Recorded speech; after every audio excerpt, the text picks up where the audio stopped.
Bonjour et bienvenue à Vie de foi. Aujourd'hui, j'ai le plaisir de recevoir ma merveilleuse épouse Mathilde. Bonjour chérie. Bonjour. Ça va bien? Ça va très bien, merci. Aujourd'hui, nous avons une invitée merveilleuse, une de tes amies. Tu veux la présenter? Certainement. Bienvenue Audrey.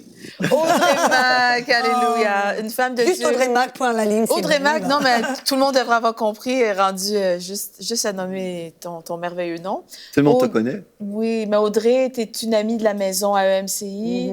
Tu es une amie à nous. Tu es venue souvent à Vie de foi. De ton passage partout, tu as ta trace dans toutes les émissions à EMCI. J'aime beaucoup venir. À chaque fois que je me hâte de venir à Québec, Bromont. Passer du temps. Parce que pour moi, c'est bien au-delà que simplement amener la parole et c'est les relations. Je crois que dans le royaume de Dieu, c'est ce qui est important, c'est construire des bonnes relations. On en a besoin, n'est-ce pas? Et depuis qu'on a arrêté de se quereller, ça va bien. Bon, OK, c'est bon les blagues. Mais Audrey, tu es missionnaire, on va dire, pour ceux qui nous écoutent aujourd'hui, qui te voient pour la première fois, tu es missionnaire. Oui. Tu fais le tour de la planète, tu prêches l'Évangile, un message de plein évangile de foi, de guérison, de restauration. Ça fait depuis 1987 que je suis dans le ministère. Wow! Ouais, dès que j'ai rencontré le Seigneur m'a dit de partir, faire mes valises, partir aux États-Unis. J'ai reçu une formation dans la biblique, dans la parole, et puis j'ai commencé tout de suite dans le ministère. Et c'est un petit peu plus tard que j'ai entendu l'appel en tant que missionnaire. Et j'allais très souvent dans les pays du tiers-monde, les endroits souterrains. Toi, t'aimes ça quand c'est difficile, t'aimes ça? Hein? Ouais, ça me passionne. Mais en fin de compte, depuis 2007, le Seigneur a ouvert les portes et m'a parlé spécifiquement, m'a appelé vers le peuple francophone. Donc, ça fait vraiment, maintenant, c'est ma priorité. Hein. Parce que tu es d'origine française. Je suis française. Et tu habites en Floride, aux États-Unis. Tu es mariée avec un Américain. Un Américain. Un homme super. Mais c'est vraiment, c'est ma passion maintenant, c'est d'aller dans tous les pays francophones. Et je sais qu'il y a plus d'une trentaine de pays qui parle le français, qui comprend le français et qui n'a pas reçu le message. Le besoin est tellement grand. Qui est lié, c'est où qui sont liés dans l'athéisme, dans l'islam, dans les légalismes. Et les gens ont besoin. Et vraiment, c'est super, EMCI TV. Je suis vraiment tellement reconnaissante pour ces médias qui vont partout, dans tous les pays francophones.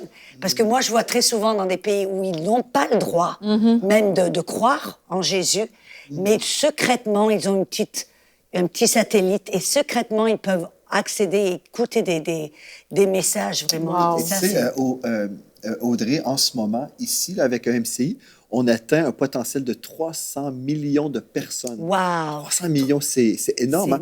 Nous sommes dans un rêve. Moi, je dis à ma femme, nous habitons dans un rêve, dans un miracle. Le miracle qui vient de Dieu, le rêve de Dieu pour le peuple francophone. Je sais que Dieu veut sauver la francophonie, mais toi, tu fais partie vraiment des voix de Dieu dans les nations, mais même à cause de MCI. On est tellement bénis de te recevoir parce que ce que tu as reçu concernant la bonté de Dieu, la grâce de Dieu, on a pu faire plusieurs séries ensemble où on a tué des vaches sacrées, on a amené des enseignements sur la plénitude du Saint-Esprit, vraiment la vie avec le Seigneur.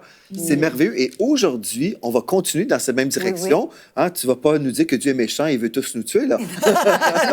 Non, mais en fait, au contraire, qu'on peut vivre et marcher comme un fils de Dieu. C'est ça. C'est révolutionnaire, ça. Même de dire que Dieu nous a appelés à être fils de Dieu, pour certains, c'est comme si on parlait du blasphème. Parce qu'il y a le Fils de Dieu, avec un grand F majuscule, on est d'accord. Mais de dire que nous, on doit commencer à se voir et à marcher comme des fils de Dieu, pour certains, ça, c'est de la blasphémie, parce qu'ils se voient, ils ont la mentalité d'un vermisseau, sauvé par la grâce, et qu'on doit se voir dans cette humilité qui est une fausse humilité, comme des moins que rien. Et ça, c'est contraire à l'Évangile. C'est ça. Si Jésus est fils de Dieu et nous sommes frères de Jésus... Alléluia! Il est le premier entre les frères. Oui, c'est vrai, oui. Mais nous sommes aussi. Donc, nous sommes appelés à être des fils de Dieu. Et donc, c'est ça qu'on va parler aujourd'hui. On va avoir cette série, intéressant. Bénissant. Et le premier verset, en fin de compte, dans Romains 8, 15, il dit « Vous n'avez point reçu un esprit de servitude. Dieu veut qu'on soit libre déjà. Il dit, pour être encore dans la crainte, Dieu ne veut pas qu'on ait peur, cette crainte malsaine de Dieu. Il est notre Père. Il dit, mais vous avez reçu un esprit d'adoption par lequel nous crions « Abba, Père ». Ou même « Abba », c'est comme si on disait « Papa, Papa ». Ça a une dimension de tendresse et d'amour envers le Père. Et là, je crois que c'est l'esprit d'adoption que on a reçu. Les gens ne comprennent pas qu'est-ce que ça veut dire de recevoir l'esprit d'adoption. Ils pensent que automatiquement ça veut dire que on était rejetés, délaissés, et que Dieu il a eu pitié de nous, puis il a dit je vais vous adopter dans la famille de Dieu. Mais on doit se rendre compte que la Bible, c'est une Bible qui a été écrite par des Juifs avec une mentalité, une culture juive. Et dans la culture juive, l'esprit d'adoption, ça veut dire complètement opposé, et ça est complètement un autre concept que ceux que nous, les Occidents, on comprend quand on entend l'adoption. On pense que c'est adopter un petit enfant qui a été rejeté.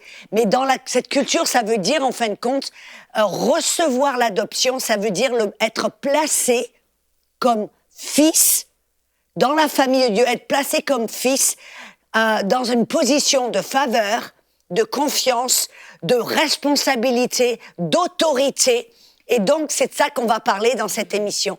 Être placé en tant... Parce que vous savez, et tu sais, Pasteur Joël, qu'on n'est pas... Et j'espère que c'est bien en français de dire, on n'est pas des bâtards. On n'est pas des enfants illégitimes. On est nés de l'esprit. Amen. On est né dans l'esprit, par l'esprit, dans la famille de Dieu. On est né de nouveau. C'est vrai. Déjà, juste ça, c'est une révélation, c'est très profond. Puis vraiment, j'invite les gens qui nous écoutent, si n'ont jamais entendu parler de ce dont on va parler cette semaine, juste d'ouvrir leur cœur. Oui. Vraiment, parce que tout ce qu'on va dire, c'est puisé dans la parole de Dieu. C'est ça. Tout simplement. Mathilde. Donc, vraiment, tu vas nous éclairer, on va s'auto-éclairer ensemble. Et puis, vraiment, l'Esprit de Dieu dit dans Éphésiens qu'il illumine les yeux de notre cœur pour qu'on puisse comprendre c'est quoi la grandeur de notre héritage. Donc, vraiment, il y a des choses qu'on a vraiment besoin de comprendre davantage. Donc... Et c'est puissant ce que tu dis, Mathilde, parce que je crois que c'est ce que tu as à cœur, vraiment que les gens ouvrent leur cœur. Parce que c'est vrai, quand on entend, et on a parlé d'être fils de Dieu, il y en a qui tout de suite vont... Ils vont se braquer parce que ça dérange. Voilà, ça dérange à cause de certains enseignements ou des connaissances qu'ils ont eues. Ils disent tout le temps, waouh, non, attends, qu'est-ce qu'ils sont... Jésus, il nous a dit, en fin de compte, dans Matthieu 13, qu'on doit être disposé, si on veut aller de l'avant et recevoir les bénédictions de Dieu et marcher dans la vérité, on doit être disposé à changer notre manière de penser. C'est vrai ça, c'est tellement vrai parce que, Audrey, ce que tu dis concernant juste notre changement de vision de nous-mêmes, il faut absolument se soumettre à la parole, pas se soumettre à nos sentiments. À la tradition. C'est ça, il y a la tradition qui va nous dire vous êtes des moins que rien, vous êtes des pauvres pécheurs sauvés par grâce, et puis peut-être Dieu va vous entendre, peut-être que non, parce que vous êtes tellement pourris. Mais on a cette mentalité comme ça. Et quand on a la révélation de qui nous sommes en Christ, saint, irréprochable, Dieu nous dit, venez avec assurance devant le trône de la grâce, pas dans la crainte que est-ce que Dieu va m'écouter, est-ce qu'il va me détruire? Non. Mais en fait, quand on a cette révélation, ce qui se produit, les gens qui ne l'ont pas, ils vont croire qu'on est dans l'arrogance. C'est ça. Mais en fait, c'est pas une arrogance, c'est une confiance. C'est pas relié à moi ou ce que j'ai fait, c'est parce que j'ai confiance dans ce que Jésus a fait. Si je pense à Adam et Ève, quand Dieu a créé Adam, il n'a pas créé un singe. Non. Il a créé une créature revêtue de gloire avec qui il pouvait échanger. Identique à lui-même. C'est dit à l'image de Dieu. À l'image de Dieu. Et là, nous avons été rachetés et nous sommes maintenant dans cette même position de faveur et d'amour. Et moi, en fait, c'est ça. Moi, je trouve ça merveilleux parce que nous sommes beaucoup plus élevés que les chrétiens s'imaginent. On pense qu'on est des moins que rien. Mais en fait, là, je viens de faire des enseignements justement récemment sur l'autorité du croyant. Et quand nous savons là, que nous avons été rachetés et nous sommes dans cette position, on a une telle foi que Dieu nous entend et on ne se méprise pas. Au contraire, on sait qu'on est des bien-aimés de Dieu. C'est ça, c'est pas de l'arrogance. Mais il y a quelque chose aussi qui est important parce qu'on vient de voir que Dieu nous a donné l'adoption. Oui. Et l'adoption, en fin de compte, dans la mentalité juive, c'est ce qu'on appelle, certains vont peut-être entendre cette parole et reconnaître le bar mitzvah. Ou le bat mitzvah pour les filles. Qu'est-ce que c'est? C'est quand le père voit que son enfant arrive à un certain âge, où maintenant, il a une âge de maturité, Et il appelle la famille, il fait une cérémonie avec les amis, la famille, puis il le met au milieu en disant, aujourd'hui, tu es mon fils. Et c'est le moment où le fils, tout d'un coup, n'est plus vu et considéré comme un enfant. Il est maintenant placé dans une position, en fin de compte, de comme je dis, de faveur, de confiance, de responsabilité. Et là, tout d'un coup, dans cette culture juive, l'enfant maintenant a le droit, en public, de parler, de lire les Écritures, le Torah. Il a ce droit, il a ce privilège, parce que maintenant, il n'est plus un enfant en qui on ne peut pas faire confiance, il est maintenant un fils. C'est comme quand Jésus, au début, quand il avait 12 ans, et je suis persuadée, parce que le Bar Mitzvah, il le reçoit vers les 12-13 ans. Et à 12 ans, qu'est-ce qui s'est passé? Jésus, ils sont allés à Jérusalem, il est allé... Et Marie, quand ils sont revenus à Nazareth, ils l'ont plus trouvé. Puis il est où Jésus? Il était où? Dans le temple, en train avec les rabbins, les docteurs, et ils discutaient, ils posaient des questions.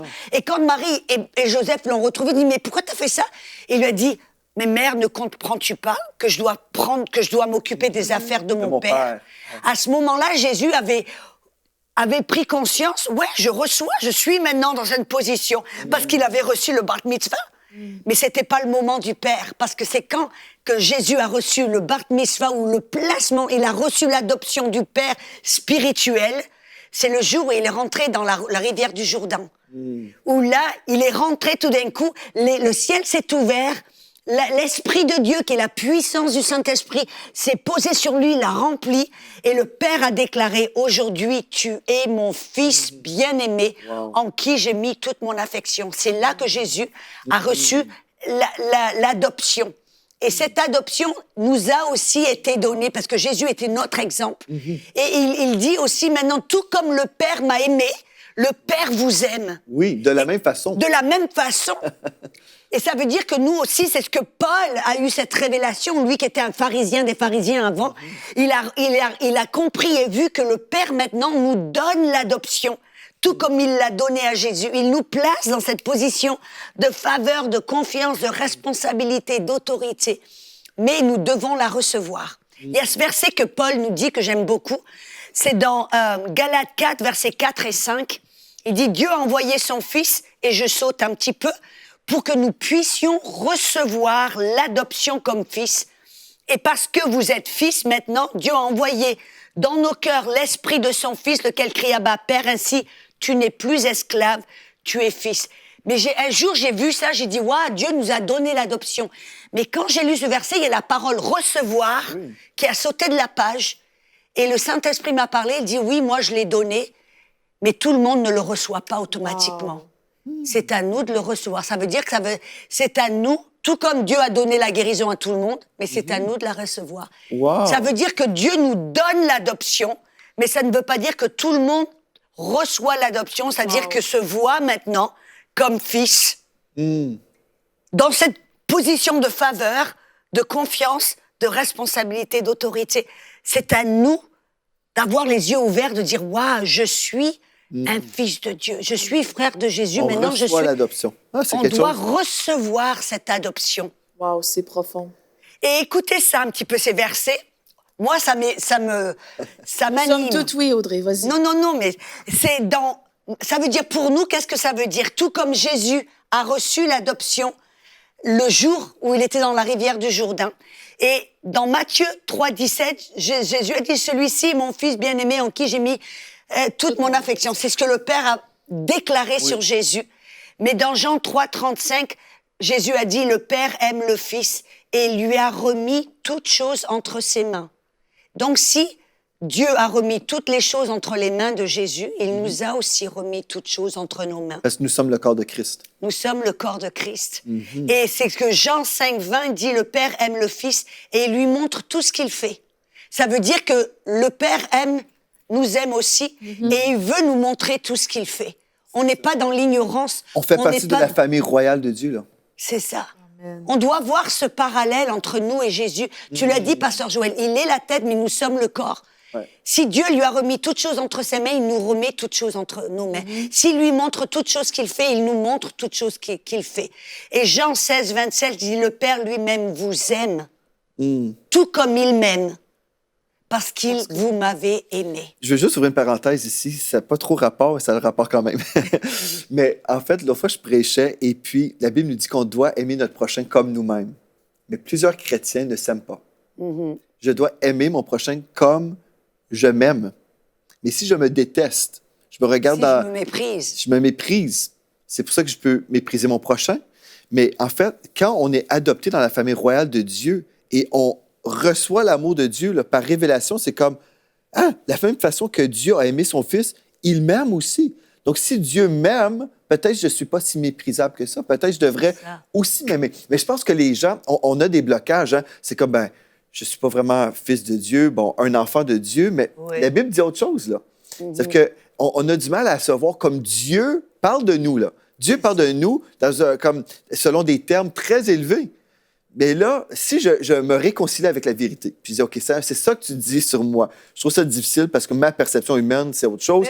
On voit la valeur de quelque chose par le prix qui a été payé. Oui. Moi, je vois, si j'achète un tableau, on sait la valeur de ce tableau par le prix qui a été payé pour ce tableau. C'est ça. Si j'ai payé 15 $ pour ce tableau, ce tableau, pas trop de valeur. Mais si j'ai payé 100 000 $ ou 50 000 $ pour un tableau, un chef-d'œuvre, on sait que ça a de la valeur.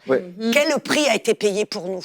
Wow. Le sang de Dieu lui-même. Amen. Et ça nous montre notre valeur aux yeux de Dieu. Il a voulu payer le prix maximum. C'est ça. Parce à ses yeux, on a cette valeur et on doit se voir de cette manière. Et puis, vraiment, ce que tu dis, c'est tellement profond. Je pense que des gens sont tellement habitués aussi de marcher par leur sens que quand ils voient quelque chose d'écrit dans la parole, s'ils ne le sentent pas, c'est comme si ça ne s'applique pas à eux.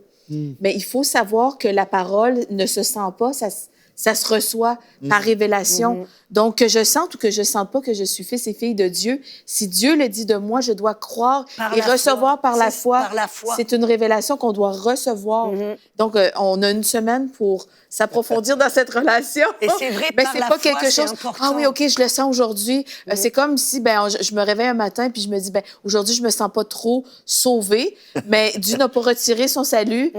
C'est la même chose pour ça. Donc, c'est la foi. C'est une question de foi. Et les gens ne voient pas parce que, par exemple, on s'adresse... C'est très souvent, je fais des conférences catholiques, charismatiques. Mais très souvent, il y a cette notion, avec mes frères et mes sœurs catholiques, que Dieu, il est là, et puis nous, on est là. Et puis même, des fois, on voit la Mère Marie à un niveau, puis nous, on est là. Mais en fin de compte... j'ai découvert quelque chose d'intéressant, c'est quand l'ange Gabriel s'est adressé à Marie, il lui a dit « Oh, toi, en qui Dieu a mis, ou hautement favorisé, favorisé. » Hautement favorisé, oui.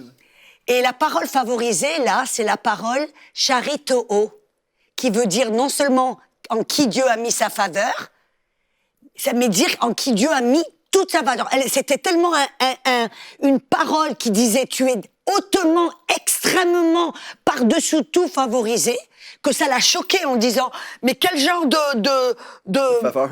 Oui, quel genre de greeting, quel genre de parole est ça? Elle était choquée parce que si l'ange lui avait dit « Oui, t'es un petit verre, t'es rien du tout », elle aurait dit « Oui, je sais, j'ai pas bien assez fait, j'ai pas assez pris, j'ai pas assez... Je sais que Dieu... » Mais non, elle était choquée parce que l'ange lui a montré qu'elle avait cette faveur extrême.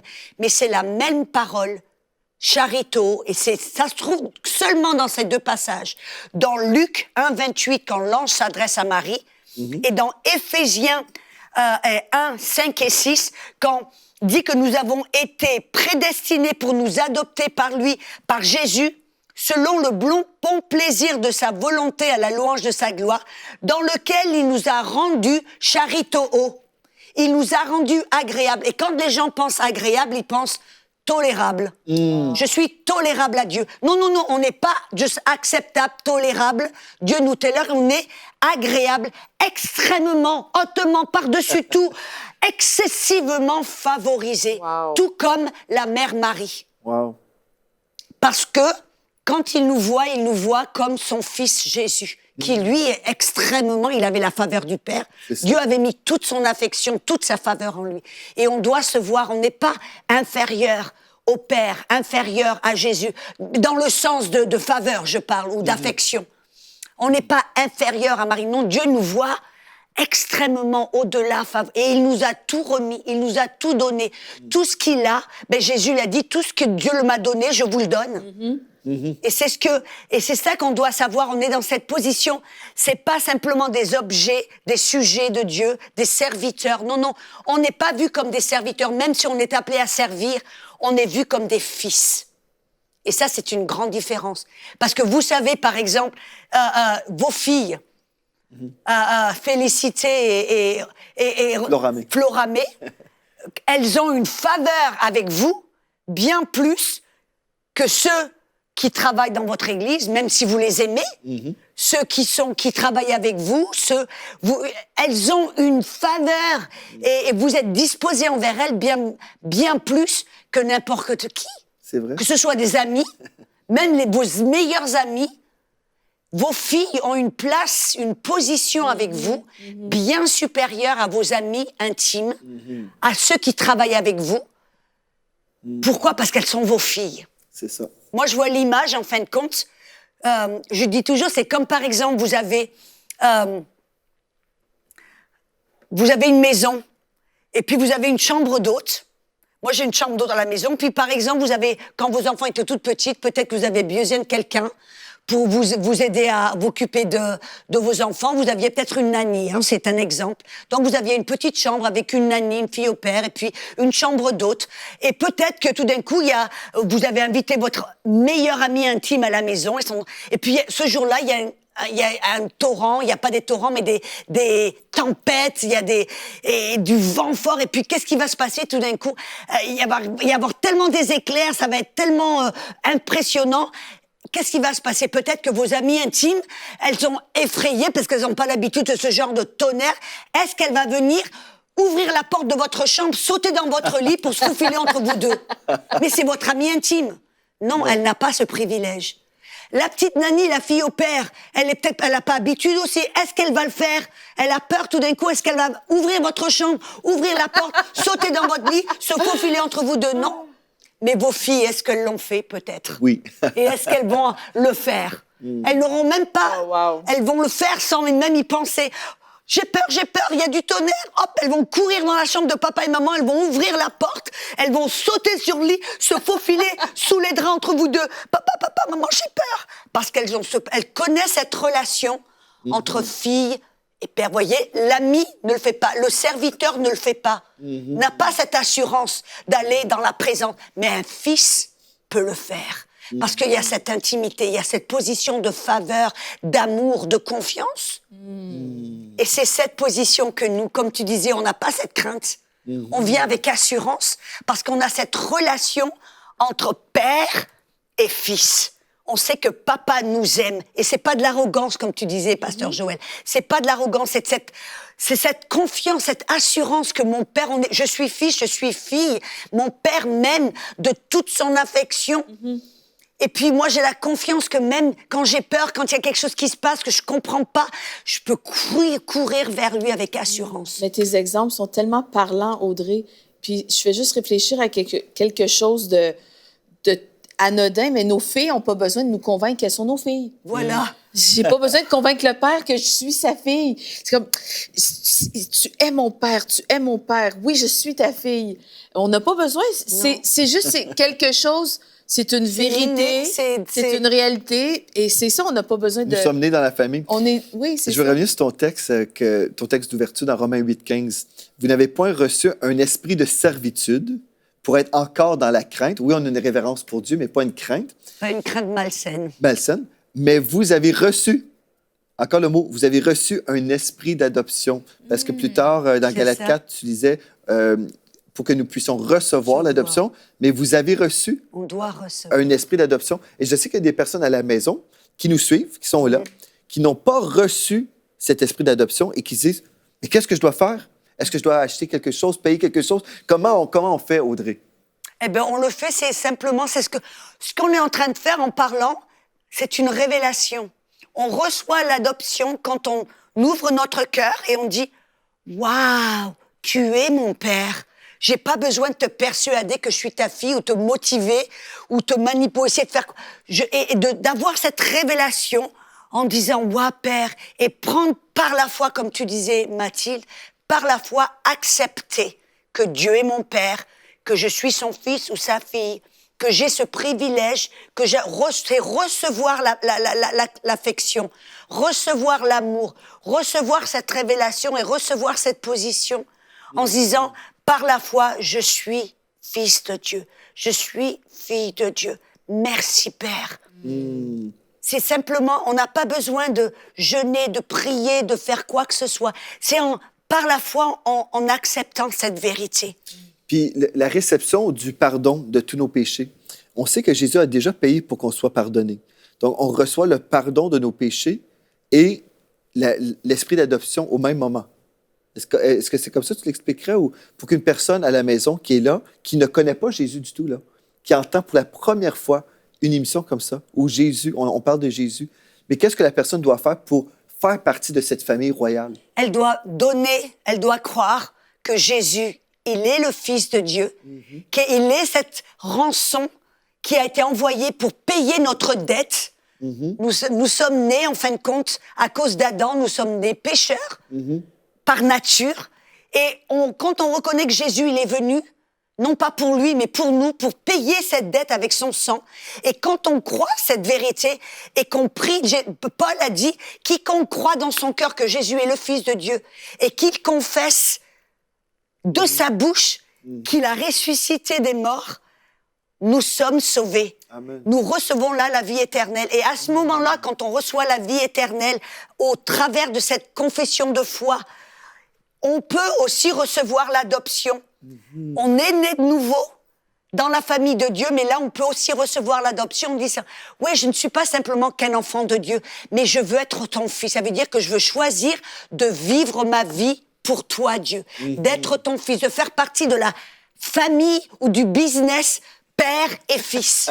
C'est Je bon, veux ça. faire partie de cette famille, non seulement, mais faire partie, avoir un rôle actif dans la famille.